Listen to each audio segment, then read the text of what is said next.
Camerounaises, Camerounais, mes chers compatriotes, au moment où s'achève l'année 2022, je crois qu'il est opportun de revisiter notre parcours en tant que nation avant de nous projeter avec confiance et détermination dans la nouvelle année.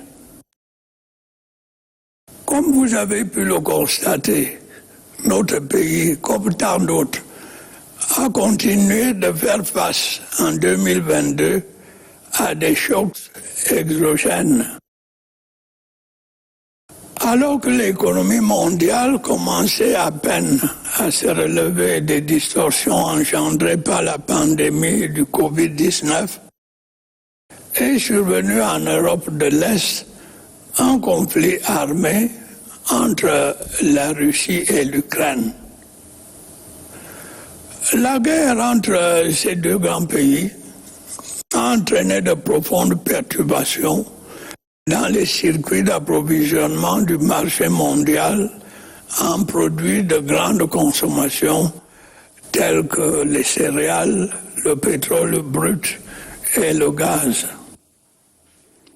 Les dysfonctionnements du commerce international qui en ont découlé ont également provoqué des pénuries de certains biens manufacturés et autres denrées de première nécessité, combinées à une hausse générale des prix.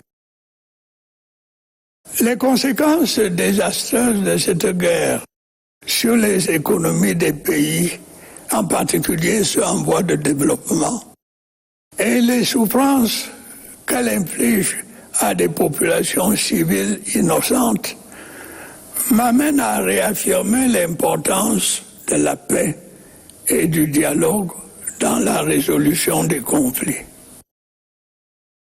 Mes chers compatriotes, en dépit de ce contexte difficile, notre économie a su s'adapter à la conjoncture internationale en faisant preuve une fois encore de résilience. Son taux de croissance a enregistré une légère progression, se situant autour de 3,8% contre 3,6% en 2021. L'inflation est restée raisonnable, bien en dessous de la moyenne mondiale.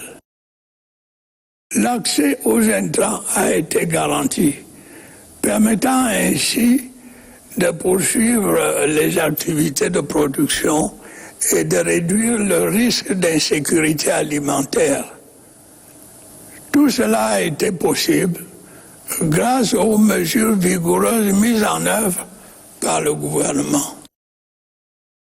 Ainsi, outre l'accroissement des facilités fiscales et douanières consenties dans le cadre du plan de relance post-Covid-19, d'importantes subventions ont été accordées aux entreprises des secteurs sensibles pour soutenir la viabilité et la compétitivité de notre économie.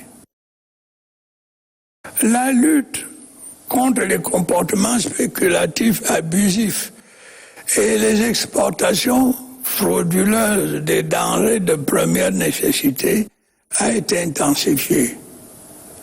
Le renforcement de la production locale, la réduction de notre dépendance aux importations et la promotion du Made in Cameroun ont également connu des avancées encourageantes. Le gouvernement continuera à accorder une attention particulière à la mise en œuvre coordonnée de la politique d'import-substitution et à l'exploitation optimale des opportunités qu'offre la zone de libre-échange continentale africaine.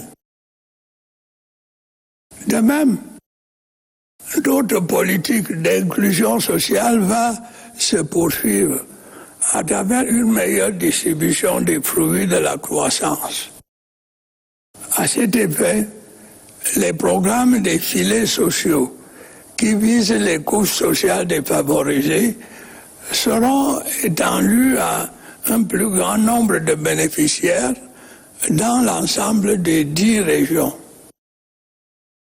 Dans la perspective de diversifier les sources de revenus de l'État, j'ai autorisé le démarrage de 3 projets d'envergure qui visent à développer notre potentiel minier, à structurer notre économie et à créer des emplois.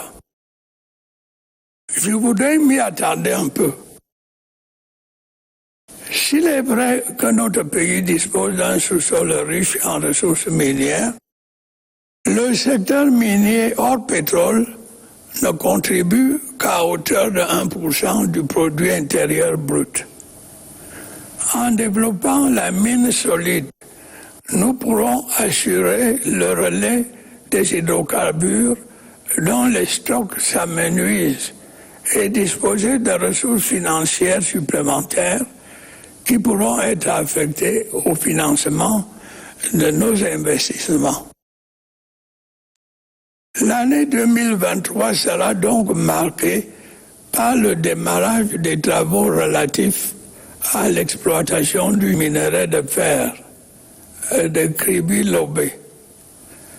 Ce projet prévoit notamment la construction d'une usine d'enrichissement du fer, d'un pipeline d'environ 20 km et d'une centrale de production d'énergie de 60 MW.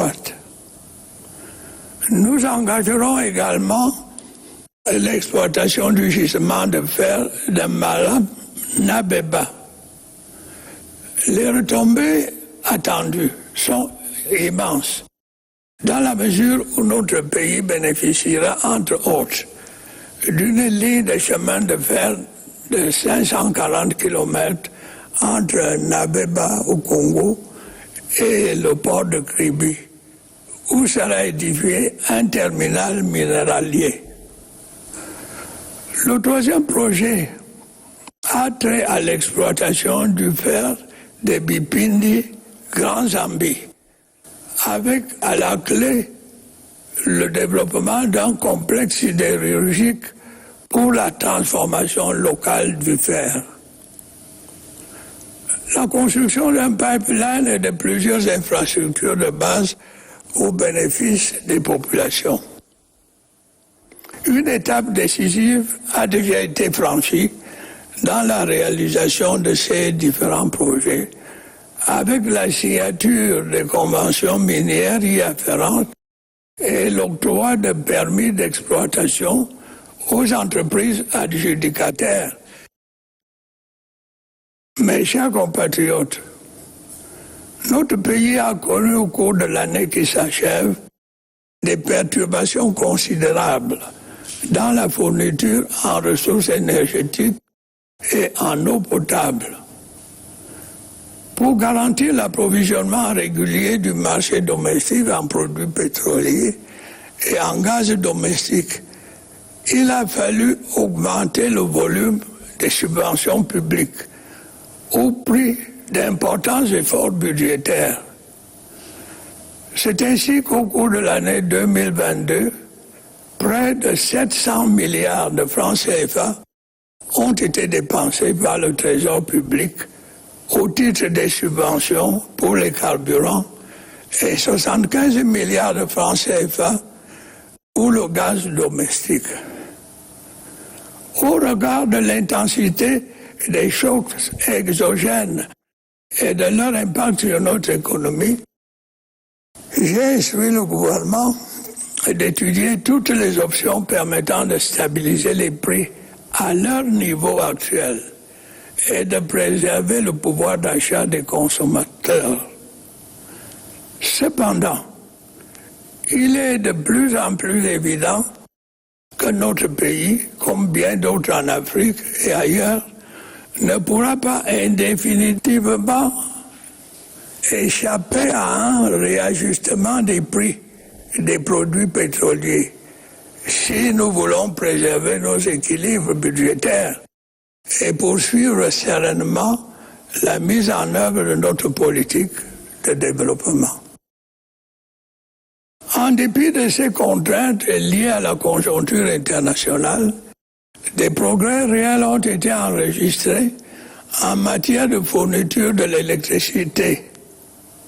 C'est le cas du raccordement de la région de l'Est au réseau interconnecté Sud et de la mise en service de la ligne d'évacuation d'énergie de Nyabizan à Yaoundé, permettant désormais d'injecter la totalité de la production du barrage de Mevele dans le réseau électrique.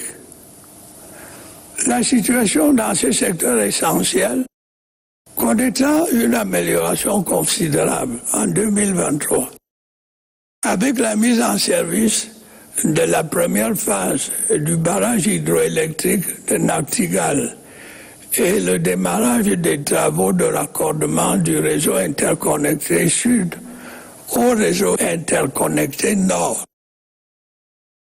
Nos efforts visant à renforcer la qualité et la quantité de l'offre énergétique vont s'intensifier à la faveur de la construction de nouvelles infrastructures énergétiques et le développement de l'énergie solaire, en particulier dans la partie septentrionale de notre pays. L'accès de nos populations à l'eau potable demeure l'une de mes principales préoccupations.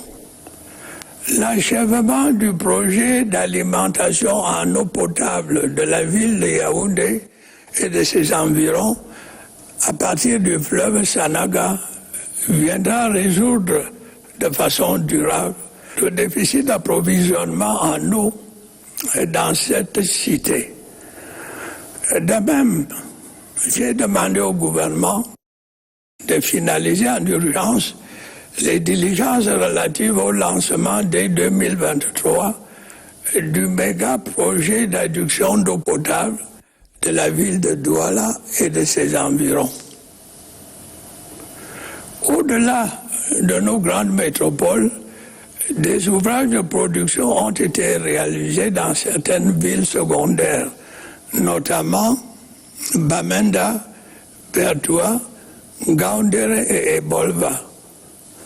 La construction de ces ouvrages va s'étendre à d'autres localités urbaines et rurales au courant de l'année prochaine.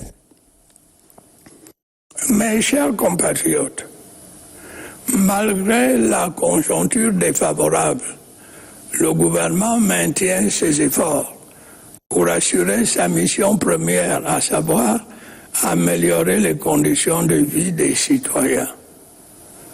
Nous devons poursuivre les réformes structurelles engagées dans le cadre du programme économique et financier conclu avec le Fonds monétaire international et les autres partenaires au développement.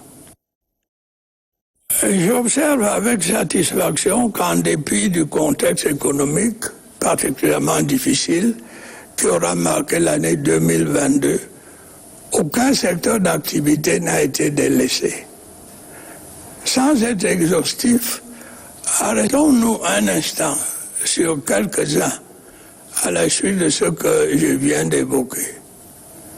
Si nous prenons le secteur des travaux publics, 860 km de routes et 460 mètres linéaires d'ouvrages d'art ont été construits ou réhabilités. Je mentionnerai entre autres la mise en service du pont sur la Cross River entre le Cameroun et le Nigeria, ainsi que l'achèvement du bitumage du tronçon routier entre Saint-Lima et Brazzaville, favorisant ainsi l'ouverture de notre pays vers les marchés des États voisins. Le bitumage de la section de route Lena-Tibati-Ngat sur la nationale 15 avait pour avantage l'augmentation des liaisons par voie terrestre entre le nord et le sud du pays. La construction de l'autoroute Kribi-Lolabé et de la route Ganzambi-Kribi, qui donne une impulsion à la compétitivité du port autonome de Kribi. La construction de la route Pertua-Baturi, dont les travaux vont se prolonger jusqu'à Yokadouma et au-delà. La réalisation de plusieurs infrastructures routières a également permis de désenclaver les bassins de production agricole. Cet effort va se poursuivre en 2023 avec l'aménagement d'environ 700 km de routes, dont le bitumage de l'axe et Bolva à Combe-de-Kribi. J'ai instruit le gouvernement de tout mettre en œuvre pour la reprise des travaux de construction des tronçons routiers Mora, Dabanga, Kuseri, Babajou, Bamenda, et Kumba et Kondotiti. Une attention particulière sera accordée à la réhabilitation des voiries urbaines et à l'amélioration du trafic entre nos principales métropoles. Le lancement des travaux de construction de la section urbaine de l'autoroute Yaoundé-Simalène et l'accélération des travaux de l'autoroute Douala-Yaoundé figureront au rang des priorités du gouvernement. Il en est de même de la réhabilitation et de la modernisation des aéroports de Tiko, Bertoua et Kribi, qui permettront de desservir toutes les régions de notre pays par voie aérienne. Camerounaises, Camerounais, l'année 2022 a aussi été marquée par des inondations qui ont une fois de plus affecté les populations de la région de l'extrême nord, en particulier celle des départements du Logon-et-Chari et du Mayo-Danaï. Ce phénomène récurrent, favorisé par le dérèglement climatique, appelle des actions vigoureuses pour éviter des désastres qui en découlent. Au-delà de l'assistance humanitaire apportée aux victimes, j'ai prescrit au gouvernement de mettre en œuvre un plan de reconstruction de la région de l'extrême nord. Ce plan intègre notamment la construction de plusieurs ouvrages de retenue d'eau et d'infrastructures socio-économiques. S'agissant de l'offre de soins, il est incontestable qu'elle s'est nettement améliorée au cours de l'année 2022. Le centre hospitalier régional et l'hôpital général de Garoua ont été inaugurés et mis en service. Grâce au relèvement de l'infrastructure et du plateau technique de plusieurs formations sanitaires, notre pays est désormais capable d'offrir des soins de qualité dans des domaines particulièrement pointus, tels que la chirurgie cardiaque ou la transplantation rénale, pour ne citer que cela. J'ai demandé au gouvernement de poursuivre les efforts engagés dans ce secteur en mettant en œuvre un vaste plan de renforcement du plateau technique et des capacités du personnel des hôpitaux sur l'ensemble du pays. Mes chers compatriotes, j'aimerais à présent m'appesantir sur le volet sécuritaire. Dans l'ensemble, la situation est maîtrisée et sous contrôle sur toute l'étendue du territoire national. Malgré la recrudescence de la criminalité urbaine et la persistance des attaques sporadiques de certains groupes terroristes dans certaines régions.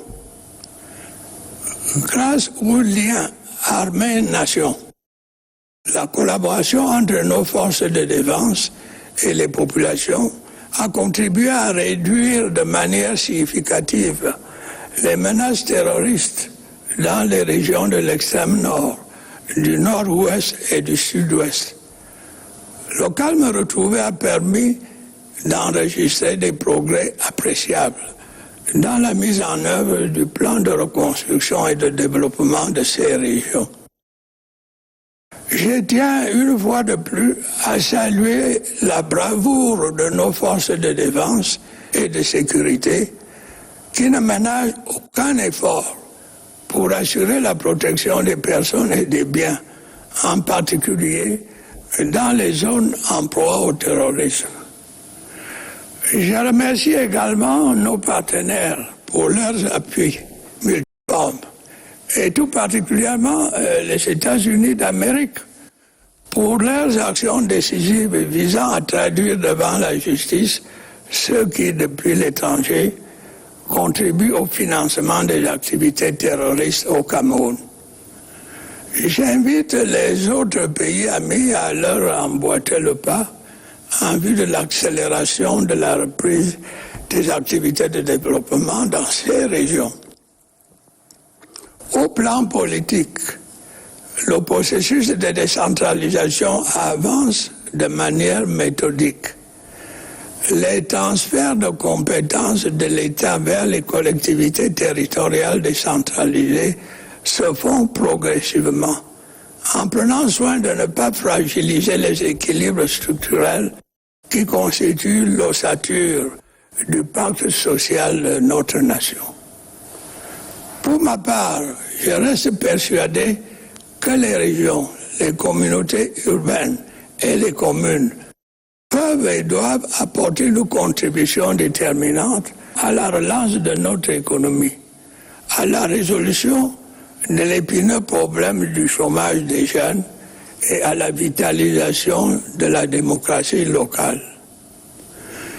Les élections sénatoriales qui se tiendront en 2023 seront l'occasion de consolider l'option de décentralisation que nous avons prise en renouvelant la Chambre haute de notre Parlement qui représente les collectivités territoriales décentralisées.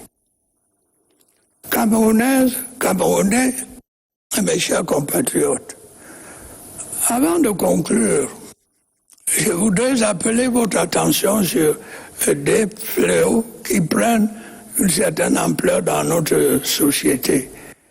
Il s'agit de la corruption et de l'incivisme. L'an dernier, dans des circonstances similaires, je vous avais fait part de mon souci de renforcer la gouvernance dans la gestion des affaires publiques et de maîtriser les dépenses de l'État. Je peux vous assurer que ce souci demeure constant et intangible. Aussi, je tiens une fois encore à rappeler que tous ceux qui s'enrichissent illicitement en spoliant l'État, à quelque niveau que ce soit, vont rendre des comptes. J'exhorte tous les Camerounais, quel que soit leur rang social, à s'engager résolument dans ce combat que je mène depuis des années. Chacun à son niveau doit faire montre de probité et veiller à la préservation de l'intérêt commun. C'est en agissant ensemble, de manière déterminée et résolue, que nous parviendrons à triompher de la corruption qui existent encore dans notre société.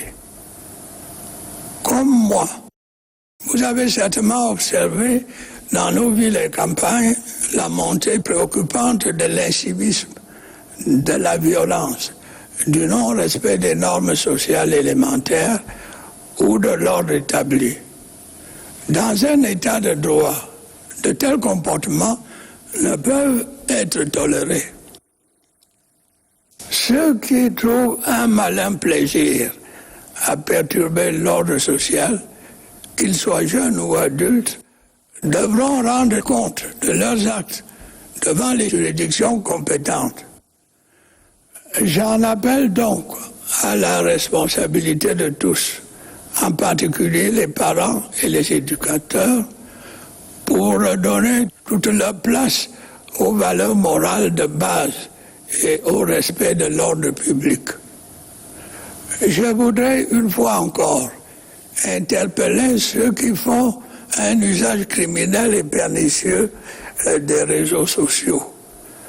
Par leurs agissements, ils plongent plusieurs familles dans la détresse et ruinent parfois des destins, en procédant notamment à la désinformation, à la diffamation ou à la propagation des discours haineux. De toute évidence, ils mettent en péril la cohésion sociale. Camerounaises, Camerounais, mes chers compatriotes, vous l'avez bien compris, c'est en observant une discipline personnelle dans notre agir au quotidien que nous parviendrons à bâtir ce Cameroun moderne auquel nous aspirons tous. Un Cameroun prospère et uni dans sa diversité, un Cameroun où chaque acteur trouve sa place. Je voudrais à cet égard apprécier le rôle déterminant que joue le secteur privé dans la mise en œuvre de notre politique de développement. En ce qui me concerne, je continuerai à faire tout ce qui est possible pour assurer le progrès de notre pays. Je sais pouvoir compter sur la contribution de chacune et de chacun de vous pour y parvenir. Bonne et heureuse année 2023 à toutes et à tous. Vive la République, vive le Cameroun.